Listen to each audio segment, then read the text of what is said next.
Nosotras la preferimos sencilla. Las baleadas, la educación, las relaciones y vos, ¿qué preferís sencillo?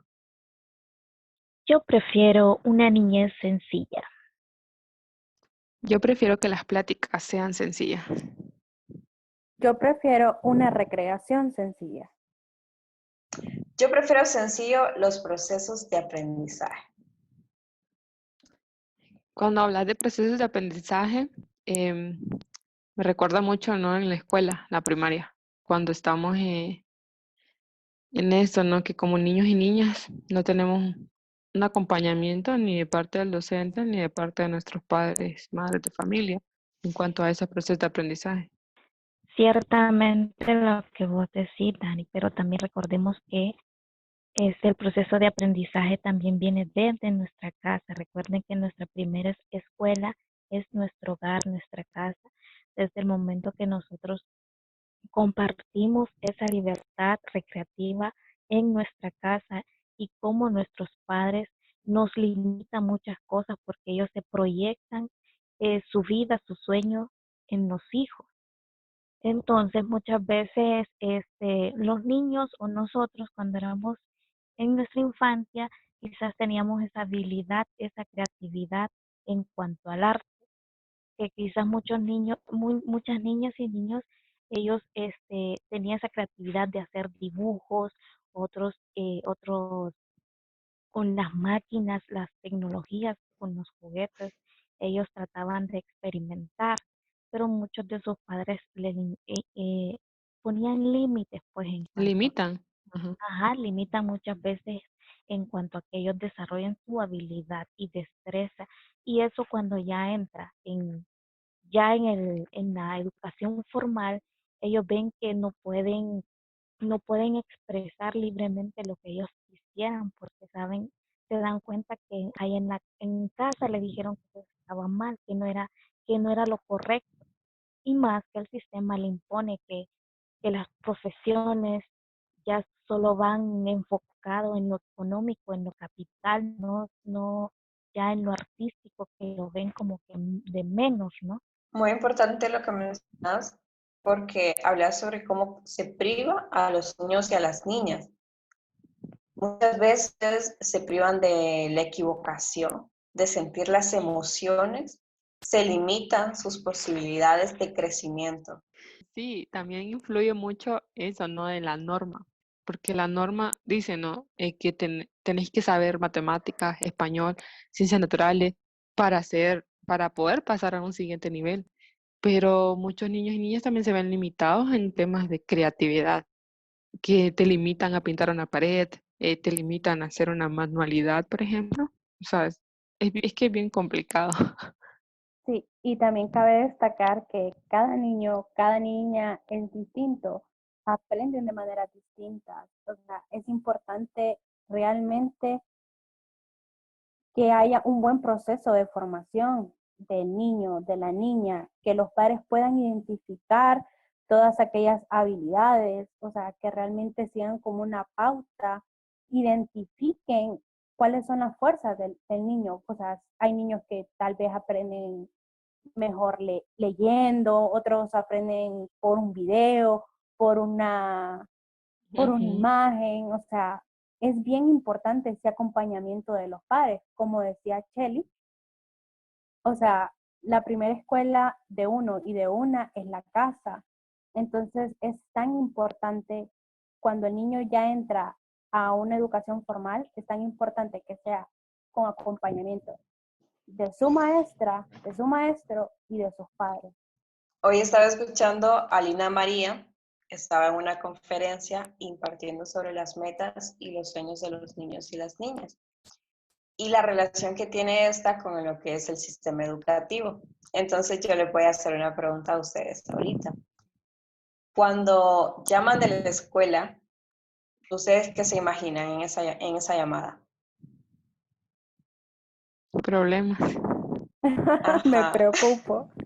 Horrible. Ya Sí. Soy sé. blanca, me pongo, pero pura yuca pelada, como A mi, dicen. a mi hermanito nos expulsaron una vez de la escuela, pero nunca me han Ay, llamado para felicitar que llevó un buen trabajo. Ajá, y ella decía, ningún maestro o maestra llama para felicitarte por las tareas que ha llevado tu hijo o tu hija. Y entonces ella Ajá. decía, pero también les hice la misma pregunta a los directores de los centros educativos. Cuando miran que suena el celular y es una mamá o un papá, qué es lo que se imagina? Problema. Te preguntan, ¿qué hiciste? Sí, definitivamente una se preocupa, se pone hasta ansiosa, se come las uñas, muerde los lápices y se pregunta y se pone a No, o hacer sea, como un cuando, historial de todo, como de qué es lo que hice, qué es lo que hice. ¿Será porque le salió el pelo a aquella cuando un niña? padre o madre, no, cuando un padre o madre de familia llama a un maestro es porque quiere discutir un tema, ¿no? Que el niño tal vez no aprendió bien o que no le parece cómo da la clase, de cierto modo, pienso yo. Sí, y ella decía de que le contestaron a ella de que era fijo que la iban a demandar o algo por el estilo. O sea, siempre está como ese clima ambiente entre padres, madres y los Y docentes, los maestro. maestros. Sí, Y no debería de ser así, o sea, debería haber una buena Ajá, nunca comunicación. felicitamos a, Ajá, eso es lo que decía de nunca lo felicitar. felicitamos. Hace poco hablaba con mi hermana y mi hermana, o sea, hablábamos de que un niño, o sea, no hay que exigirle un 10 porque a veces si le exigimos tanto una buena nota, el niño tiende a tener un miedo cuando saca una nota menor. O sea, es siempre importante motivarlos, hacer que el aprendizaje sea divertido. Y si se motiva, si se felicita y si se le da como incentivos, como, ok, si saca una mala nota, como incentivarlo, puedes hacer esto mejor, podemos pedir ayuda. Eh, por eso es tan importante que haya una buena comunicación entre maestros, padres. y es que así debería de ser, porque los padres y madres deben involucrarse en los procesos de aprendizaje. Y es que en la escuela te enseñan los componentes de la célula, pero no te enseñan a reconocer tus emociones. No te enseñan cosas a las cuales te vas a enfrentar en la vida, como por ejemplo cómo manejar el estrés ante una situación laboral donde tal vez te están explotando, cómo responder a estas situaciones.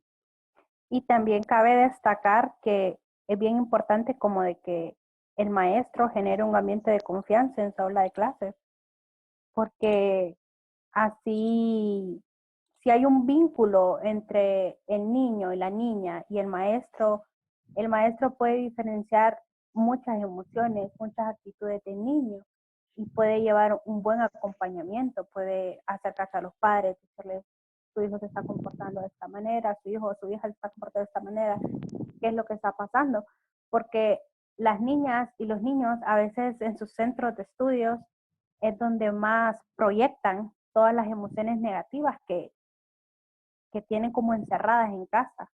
Es ahí donde los niños también se ven proyectados en las aulas en las aulas de clase, ¿no? Porque ellos transmiten lo que reciben en su casa. Y muchas veces los docentes lo único que hacen es señalar al niño porque llegaste tarde, que porque no trajiste las tareas, porque no hiciste esto, porque estás molestando a tu compañero. Es donde el docente donde debería de sentarse y preguntarle qué es lo que realmente pasa, ver un poquito más allá de lo que refleja ese niño o niña. Y también como lo decíamos en el anterior episodio, chicas, cuando hablábamos de docentes que han marcado nuestra vida, o sea, realmente es importante. Yo siempre le he dicho de que, bueno, y es aún muchísimo más importante de una niñez tener ejemplos, porque vaya, en la niñez muchísimas y muchísimos niños y niñas miran a una maestra que realmente hace su trabajo por vocación. A la larga, muchas niñas, muchos niños quieren ejercer ese tipo de profesión por esa maestra que les tocó. Las niñas y los niños son geniales y sus sueños no tienen límites. Lo cierto es que nuestra influencia es mucho más importante de lo que podemos llegar a creer. En muchos casos, el papá, la mamá, los hermanos y las hermanas son el ejemplo, o somos el ejemplo, me incluyo, somos el primer modelo con el que se encuentran al despertar. Entonces, ¿qué pasa cuando me despierto y lo primero que veo es enojo, frustración? Escucho gritos por todos lados. Las emociones son muy normales y tenemos derecho a enojarnos, a gritar, pero de manera consciente. Y era algo que nos mencionaba Eliana este fin de semana, cómo gestionar las emociones. Sí, como lo mencionas, tiene mucho que ver el manejo de las emociones. Te puedo hablar de mi experiencia personal. Yo repetí el segundo grado, me cambiaron de jornada. Entonces siempre me cruzaba con mis compañeritos del año pasado, ¿no? De los que sí avanzaron y yo retrocedí. Tengo una condición, entonces eso no me permitió como aprender igual que los otros niños y niñas. Entonces lo que hizo la escuela fue excluirme, ¿no? Porque me cambiaron de jornada, obviamente tuve que volver a empezar. Los niños y las niñas, a mis compañeros, mis compañeras, o sea, me veían así como que yo era como tan inteligente, pero que estaba repitiendo el grado y fue muy difícil. Fue muy difícil porque igual en mi casa mi mamá trabajaba todo el tiempo, mi papá también.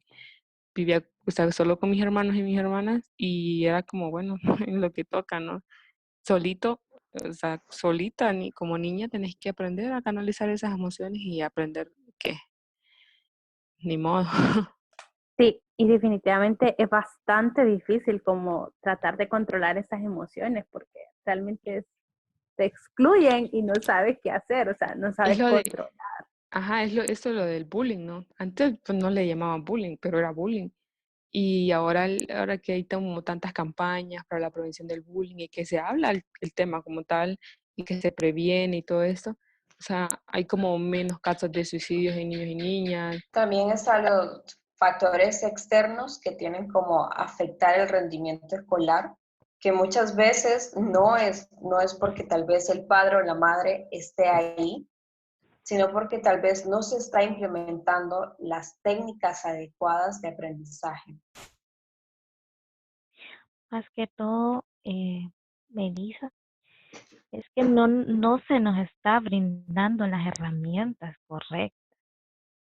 Si hay, el gobierno dice que sí, hay que está Pues donando computadoras, que está donando aquí, que haya herramientas, pero en realidad no se está implementando en los centros educativos. Y es algo que a lo largo, más al futuro, nos afecta como cuando vamos a ingresar a la universidad. Vemos que hay algo que nos estanca a muchos de nosotros los jóvenes, que es poder aprobar una prueba de aptitud. sí, una prueba de aptitud que no mide ningún tipo de aptitud, ¿va? Porque no te pregunta nada que tenga que ver con lo que vas a estudiar. Y hablando de esos temas excluyentes, ¿verdad? De la vida universitaria en Honduras.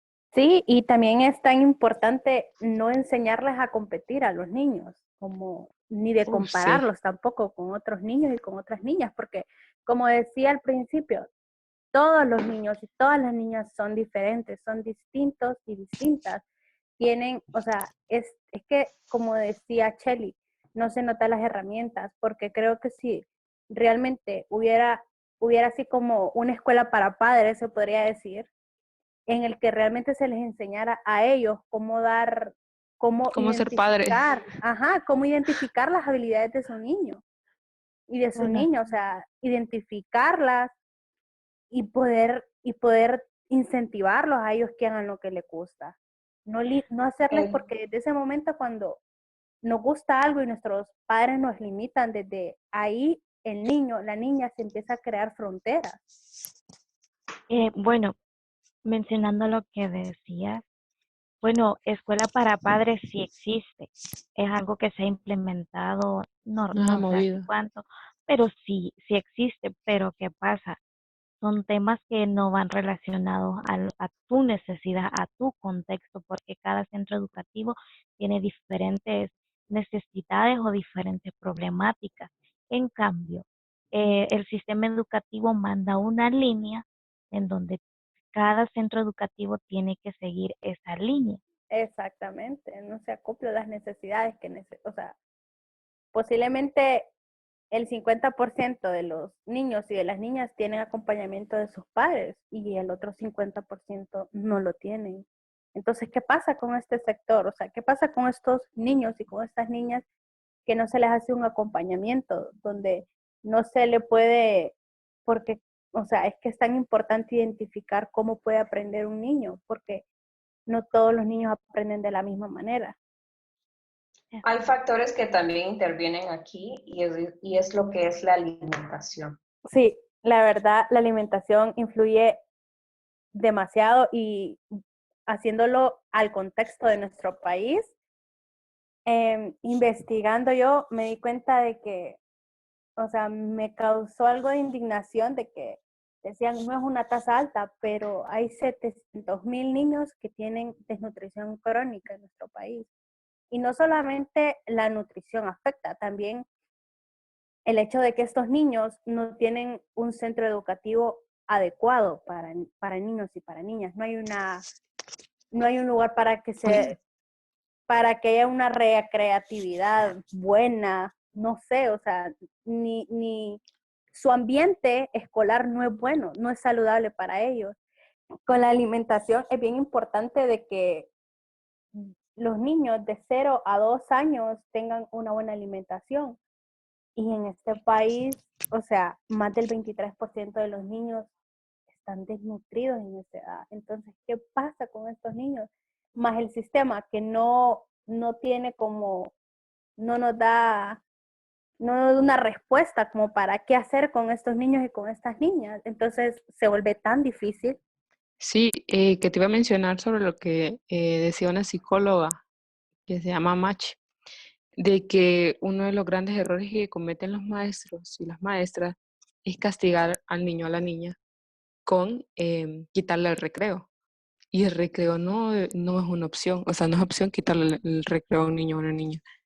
Es el único espacio que tienen dentro de su tiempo educativo en el que pueden recrearse, en el que pueden alimentarse. También influye en que un niño o una niña tenga una mala alimentación en su desarrollo educativo, ¿verdad? Bueno, como lo mencionas, este, es una necesidad básica para que un joven, una niña, un niño crezca en un ambiente sano, tiene que contar con el factor salud, educación, emociones y su entorno familiar. Es algo vital para un buen desarrollo del ser humano. Sobre todo esos factores que nos van a ayudar a la imaginación, a estimularnos. Y muchas veces las mamás y los papás se esmeran tanto que hasta deciden y escriben lo que debemos ser. Probablemente ustedes hayan escuchado decir, debes estudiar para ser alguien en la vida, pero ya somos alguien en la vida y necesitamos que esto sea entendido, sea digerido, de que entienda que ya somos alguien en la vida.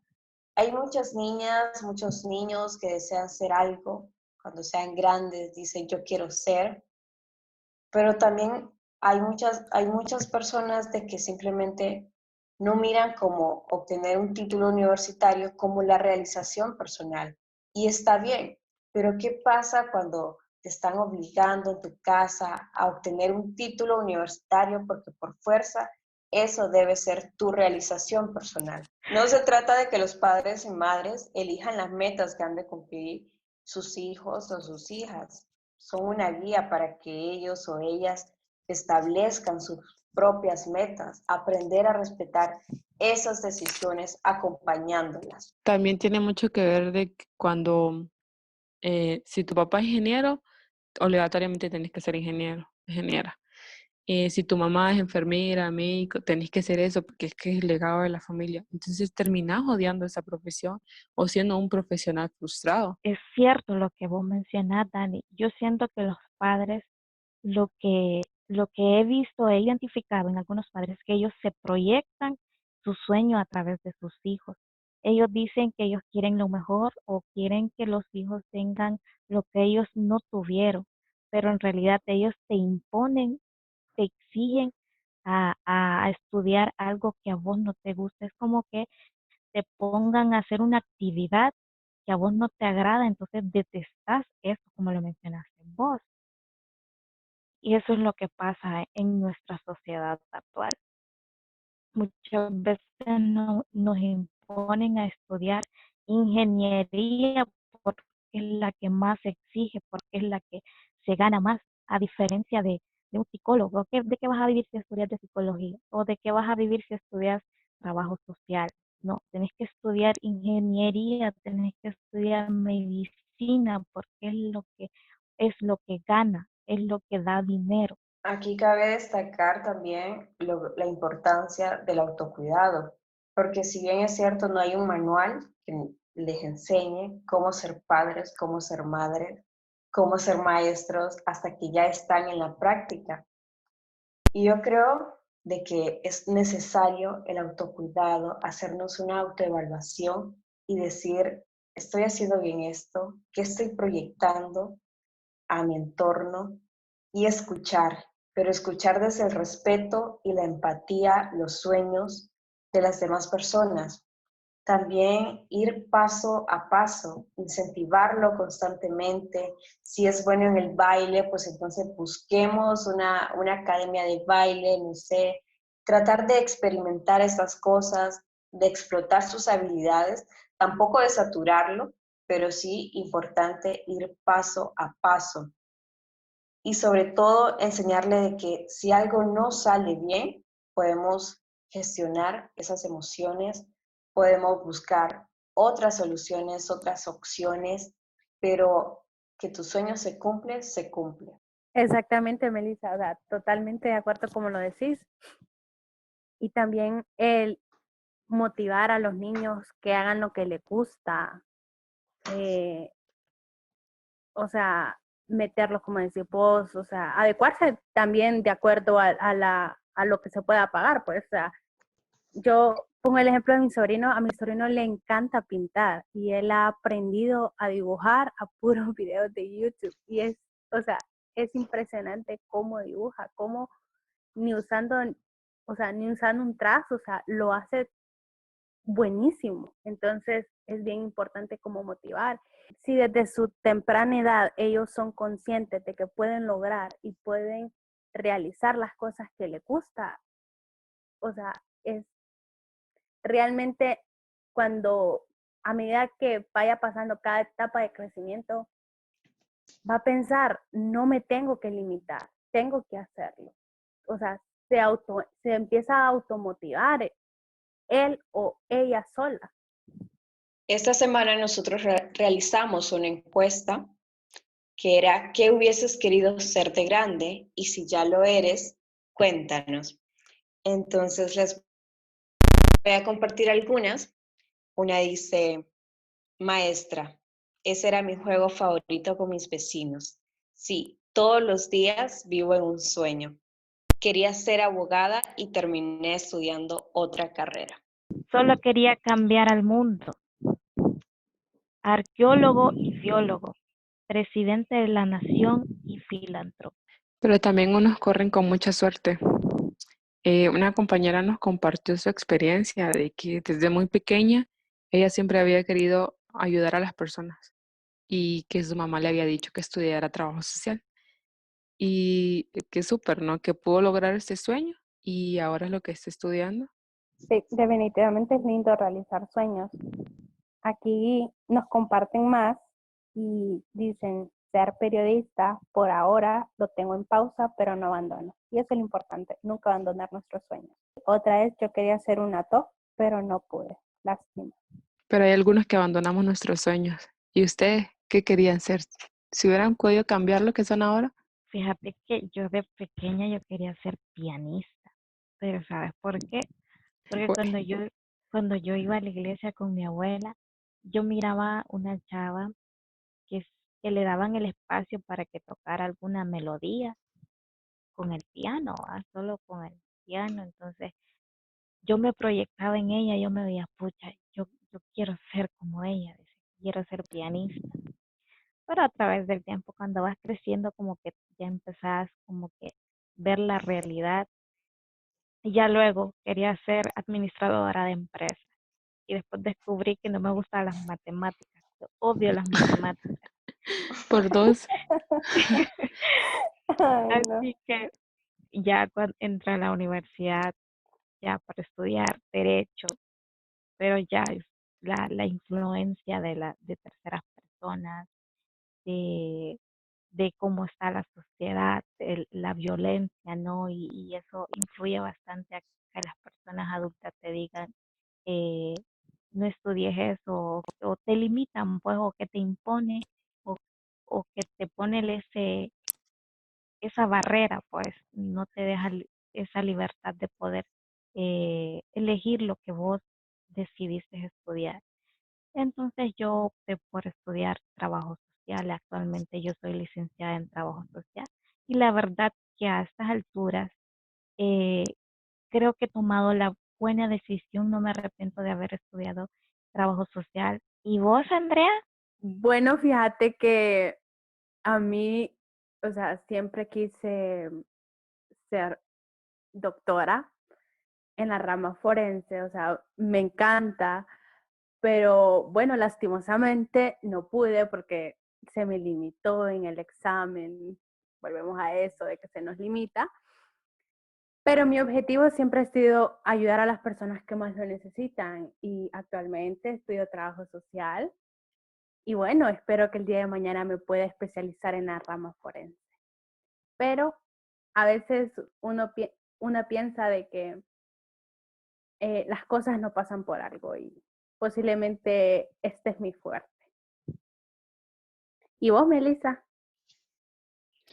Bueno, Andrea, esperemos que sí sea tu fuerte. Yo me quería dedicar desde pequeña a la escritura y una vez me dijeron de que no se podía vivir de eso, lastimosamente. Sabemos que vivimos en un país donde el arte no es apoyado al 100% y es bien difícil para las personas que se dedican al arte actualmente. También se me complicó bastante llegar a la universidad y tener que elegir una carrera, porque es otro de los problemas que con el cual se cuenta en el sistema educativo, cuando no te dan un acompañamiento desde el bachillerato, desde que estás en comercio. Y, y bueno, actualmente pues me siento bien con mi situación actual, me gusta. Y, y bueno, no he dejado la escritura, siempre trato de escribir, siempre trato de llevar ese enfoque, aunque es bien difícil, sobre todo cuando estamos bajo la sombra de un sistema heteropatriarcal y como mujeres tenemos que cumplir con el rol que nos han impuesto, los deberes de la casa, lo que te dicen que es una mujer y tener que escribir durante esta pandemia, por así decirlo, es bastante difícil, es bastante complicado. Anteriormente estuve leyendo una escritora donde ella decía la importancia de tener una habitación propia, pero no me refiero solo a una habitación propia, de tener una cama donde vos podés dormir, sino tener ese espacio donde vos podés escribir, donde la creatividad pueda fluir. Y es lo que necesitamos realmente y es lo que necesitamos las mujeres. Pero ¿y Daniela? Sí, al igual que todas, queríamos ser una cosa y después terminamos siendo otra. Y yo quería, siempre, mi sueño siempre fue ser maestra. Yo era de la típica niña de que con todos y todas el juego era ser maestra. Yo les enseñaba y todo. Y no puedo decir que es frustrado el sueño, porque sí, en algún momento me ha tocado enseñar, me ha tocado en muchos espacios em, poder hacer, no puedo decir que ejerzo igual que un maestro, ¿verdad? O una maestra, sino que yo quería eso, ¿no? Enseñar y que, bueno, en uno de los voluntariados que hacía, eh, daba un club a jóvenes sobre liderazgo y también uno sobre comunicación. Y los chicos me decían maestra, a los chicos de un colegio, las chicas y las chicas. Entonces siempre me decían profe o maestra. Y yo como, ay, pucha, no me gradué de eso, pero así me dice. Y bueno, al igual que Araceli y Andrea, también estudio actualmente trabajo social, antes de trabajo social estudiaba arquitectura, porque cuando salí del colegio quería estudiar diseño gráfico. Y bueno, yo sé, un desastre. Bueno, siempre quise como dedicarme a dibujar y así, pero nunca lo perfeccioné. Y bueno, en mi casa sí se me estimuló para eso. Mi papá siempre como para mantenerme ocupada me ponía a dibujar y después de hacer el dibujo me ponía a escribir un cuento sobre ese dibujo. Y eso era como casi de todos los días o cada domingo al menos.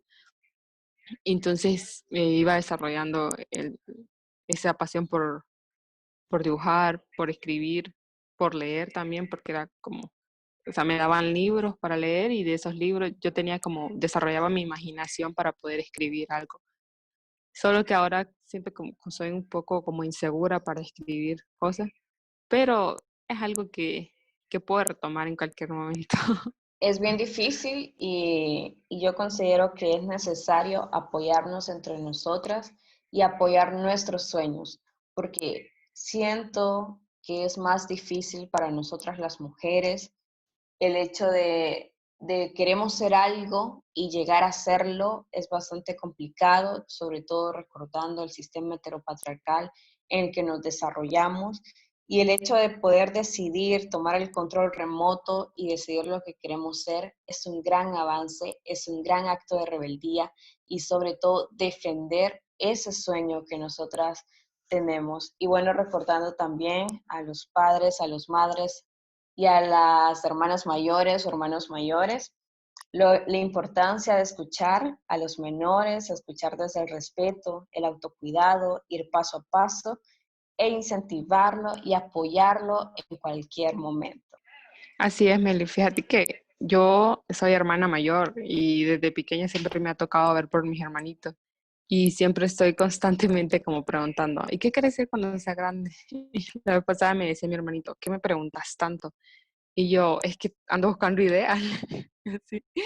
Pero no, o sea, era porque quiero eso, ¿no? Que tengan una meta, que sepan cómo guiarse para lograr y cumplir sus sueños, ¿no? Y decir, bueno, quiero ser abogado, bueno, empezar a leer desde ahora, que te apasionate por las leyes o por los derechos humanos, porque las Ujú, personas tengan justicia y todo eso, ¿no?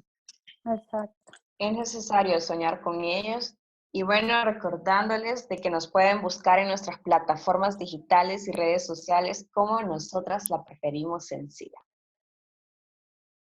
Bye, bye. Bye, síganos. Otra vez, ¿no? Besito. Besitos.